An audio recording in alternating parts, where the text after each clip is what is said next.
Inalis na natin ngayon yung fairings dito, no, yung kaha niya. Ayan, ito na yung itsura ng sunog. So yan, a day before ng sunog, nagpalit tayo ng waterproofing na wires. Ito yung sa signal light natin, dalawa. And ito yung sa brake lights natin. Well, baka bibili tayo ng panibagong ganito, no. You know, grabe yung sunog dito. And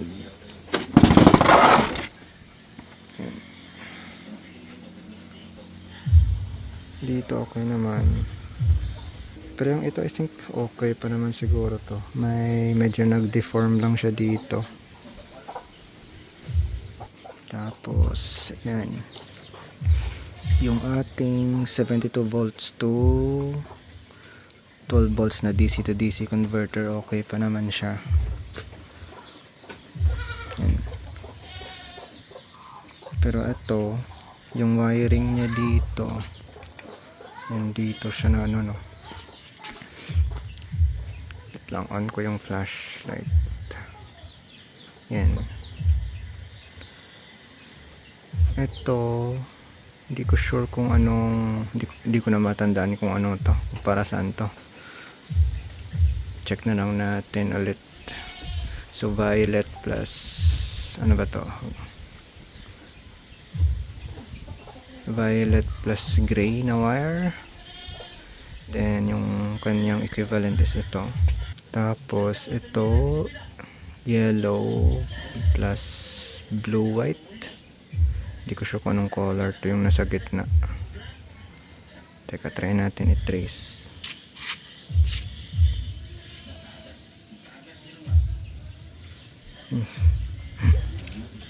Hindi na siya makita. Ano to? Baka sa speed ata ito. Kasi tandaan ko ito yung ano eh, yung sa speed meron talaga nakakabit na ganito yung speed, para ito sa ano, kung meron siyang ganito na nakakabit, para pag kinabit mo to parang isang speed na lang ata siya. So static speed na lang siya, or isang speed lang siya kapag nakakabit to. So yung papunta sa ating harness is yan, dalawang wires lang. Yan, yung sa gitna walang wire. Speed 1, speed 2, speed 2, speed 3 ata to, or speed 1, speed 2. Yan. Tapos ito yung sa throttle natin.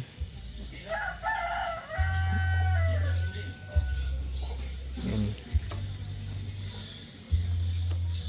Okay, siguro tanggalin muna natin to, yung phase wires, para mas madaling mag check ng mga wires dito.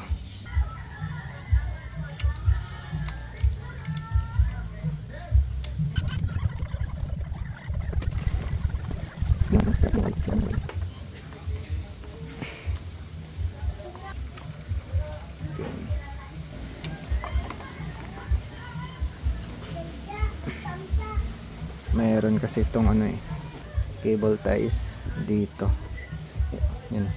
Ito yung ginamit ko pang secure ng ating controller para hindi siya mag-alog-alog. Putulin ko na lang to. Yan. Then dito.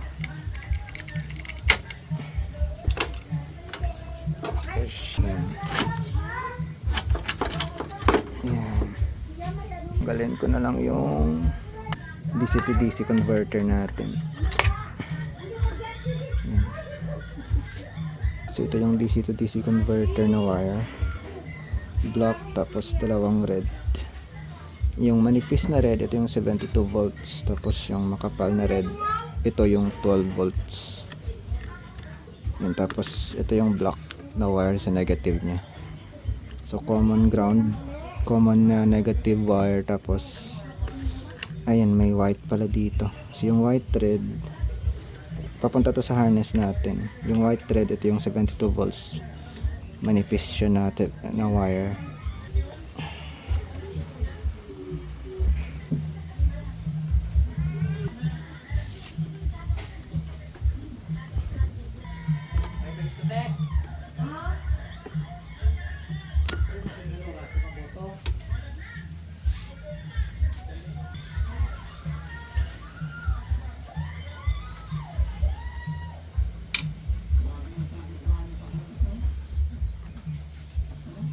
Meron nagdikit dito, no.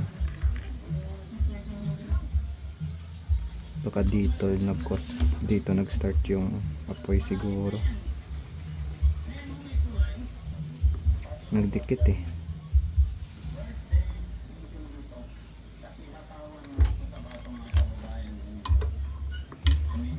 Yan. Ito yung positive wire natin.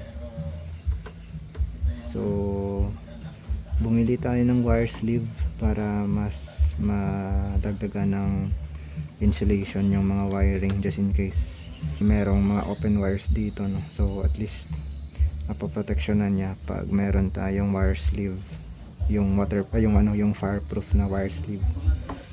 Ito yung sa ignition, papunta to sa ignition natin.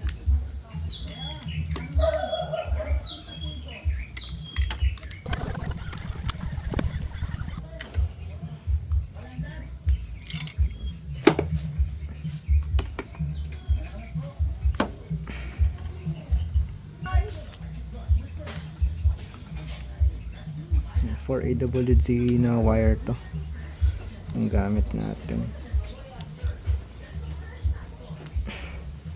For AWD wire din to, yung sa negative. Then yan, tanggalin lang natin yung harness ng controller. Yan siya. Tapos nakalock lang to, press lang natin. Medyo mahirap siya tanggalin.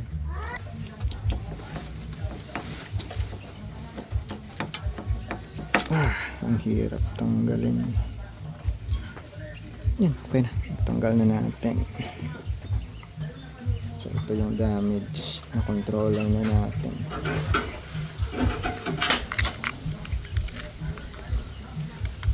So ito yung capacitor na natanggal dito.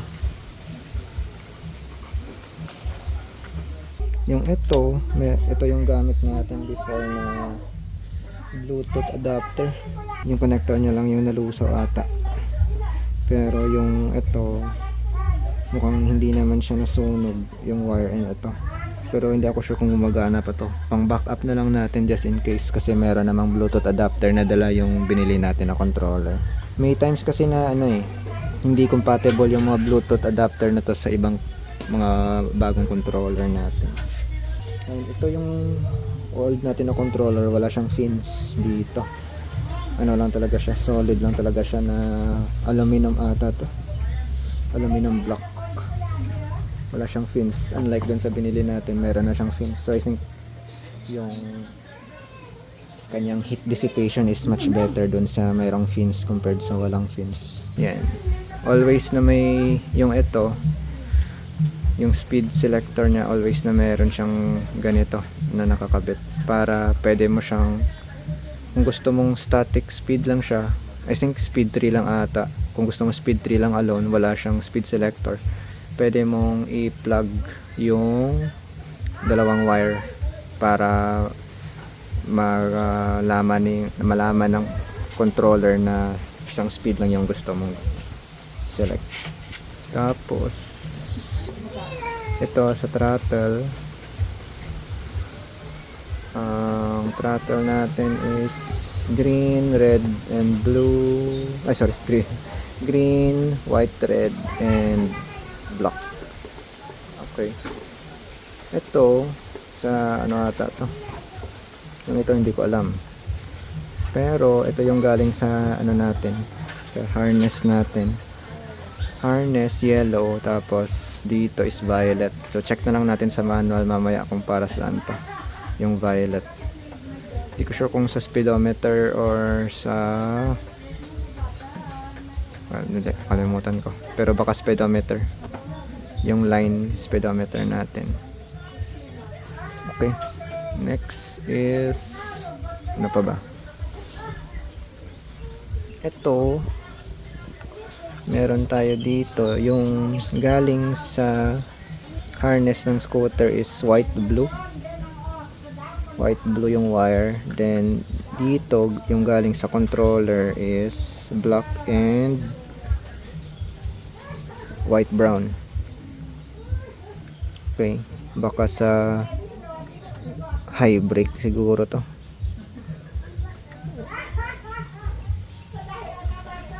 Okay, yung iba hindi naman nagamit.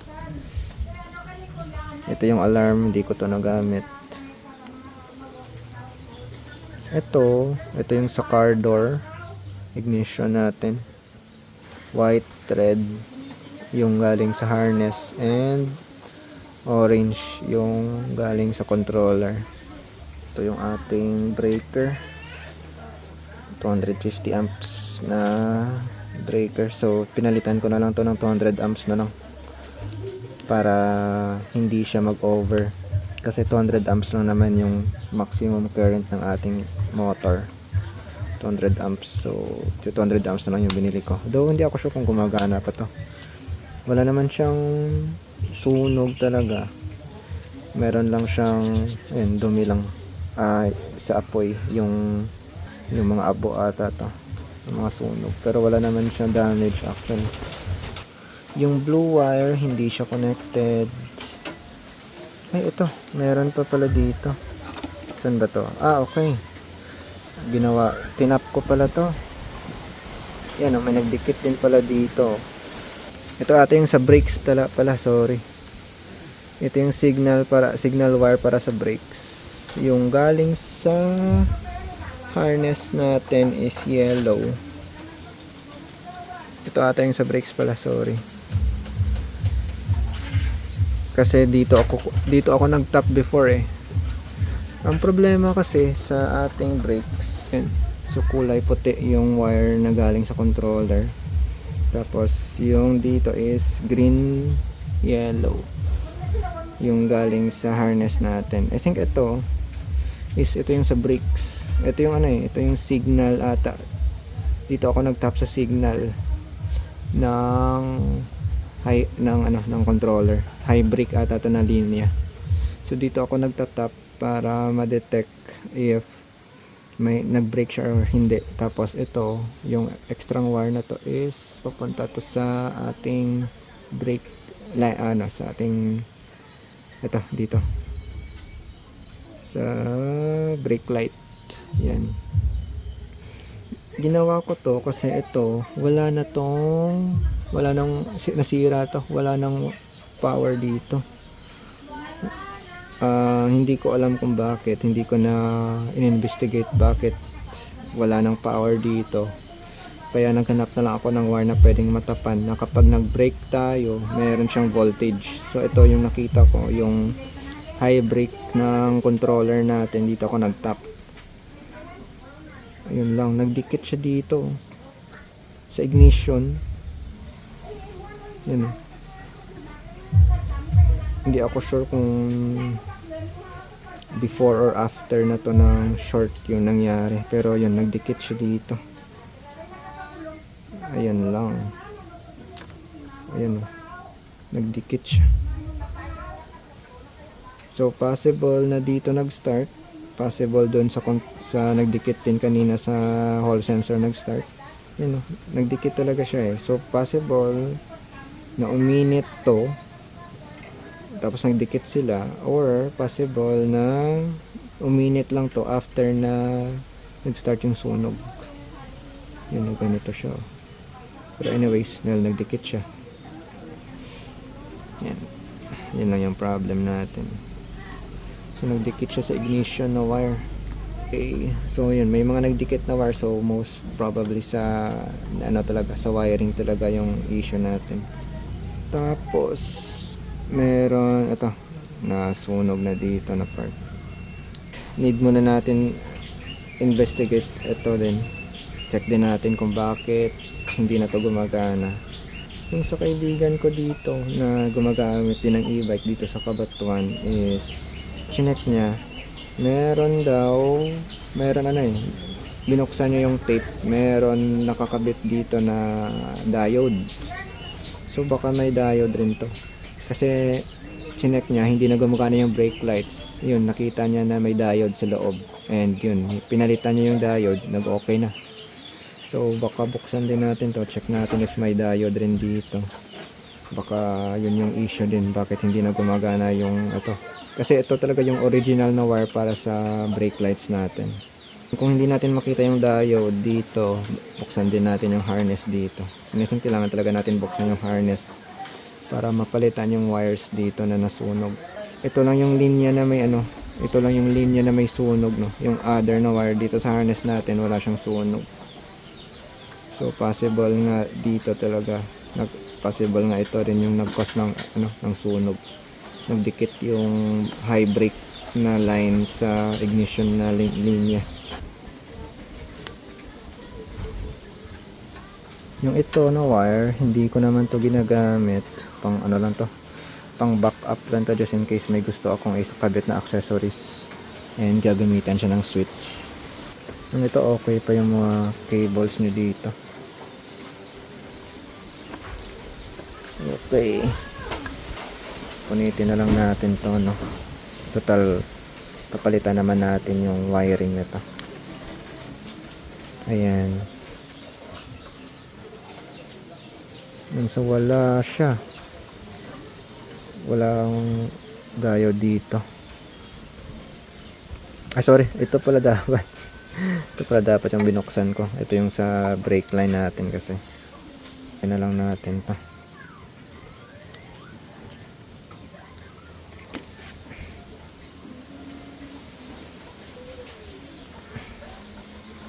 Oh, wait, meron siyang, ayan o, meron pinagkabitan dito. Okay, first time ko to makita yung part na to dito eh. Hindi ko pa na-explore to. So connected yung ground. Okay, yung connected yung ground ng mga ano natin, signal light and brake light. Okay, wala ding diode dito, no.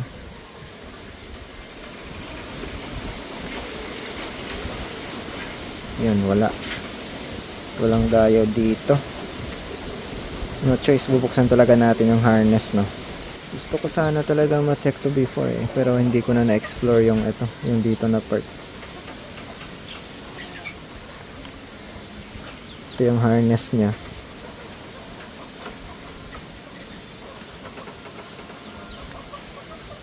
Tapos naka-tape lang.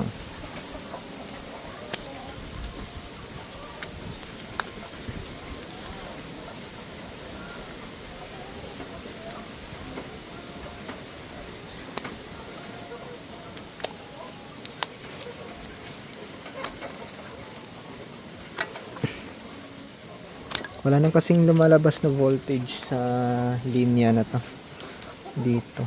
So possible na ayun. Ayan. Baka dito. Ayun nga, ito. Kita na. Ito yung meron nga diode dito. Ayan. Yun. So ito siya. Ito yung diode.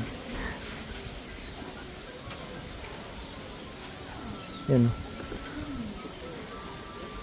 Ito ata yung culprit. So dito na lang ako, papalitan ko na lang ito yung diode, tapos dito na lang ako kukuha ng para sa high brake natin.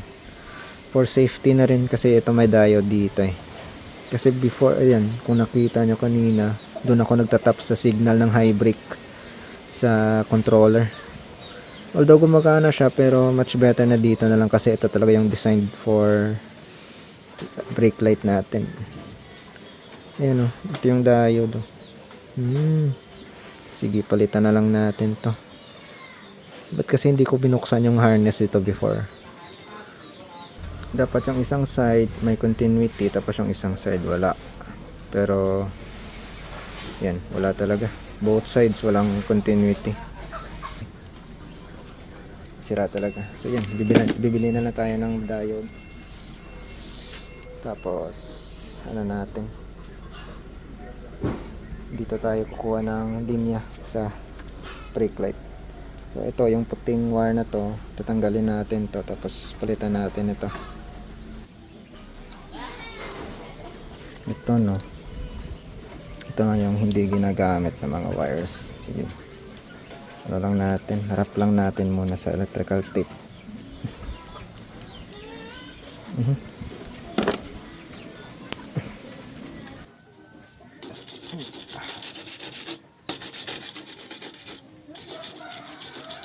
Reprint na lang natin to siguro. Medyo hindi na kumakagat eh. Yung ngipin niya is hindi na naupod na yung ngipin niya na kumakagat. So bumili ako ng ito. Pero yun, hindi pa dumating to, nasunog na. Kailangan at least pwede na natin mapalitan ngayon. Tinry natin linisan yung diode pero yun, wala nang label na natira dito. So try na lang natin maghanap ng kaparehong size ng diode na to. Ito yung mga phase wires natin. So iti-test lang natin yung mga phase wires if okay pa, and also yung hall sensor ng electric motor if okay pa, kasi pag kinonect natin to na may damage baka masira yung controller natin. So make sure lang natin na okay lahat. Ang problem is yung in-order ko na hall sensor na tester is hindi pa dumadating. So manual na lang muna natin i-check sa multimeter yung hall sensor and yung phase wires natin. So ito, you know, yan yung damage dito sa blue na wire, blue na phase wire. Yan, pumuti na siya yung kable niya sa loob. So puputulin natin to, yung part na to na pumuti na dahil hindi na to maganda. Mataas na ata yung resistance nito pag kinontinue pa natin gamit. So, more resistance, more heat, and yun, possible na maputol and possible mag-cause ng shorts din sa other na mga cables dito. Putulin lang natin to and kakabitan lang natin ng bagong lug nuts, lug terminal. Yan. I think ito is 25.8 yung size niya. So, palitan lang natin ng 25.8. Yung 25 I think is yung diameter nito. Tapos diameter dito, tapos yung 8 is ito, yung butas. Ito wala namang ano dito. Yung yellow na phase wire, wala namang damage sa cable niya. Pwede naman siguro palitan na lang natin para sure. Putulin lang natin same sa dito. Same dito para pantay silang tatlo. And dito, so far ito na naman yung na-damage talaga. Pininturahan natin yung ibang mga kinakalawang na mga parts dito. So ito, then dito na part, and dito na part, yan, and dyan.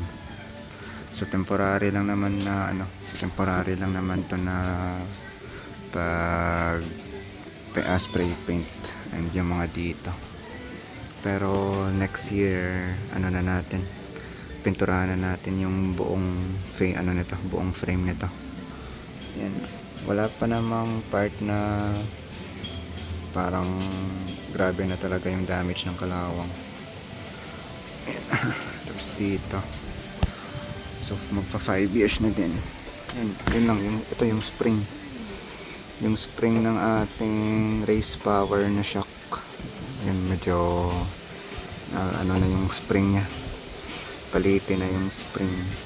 Oo, siguro palitin na nga to. Pinakalawang na din. Tapos yung dito na part yan. Spray paint rin dito na part. And also dito.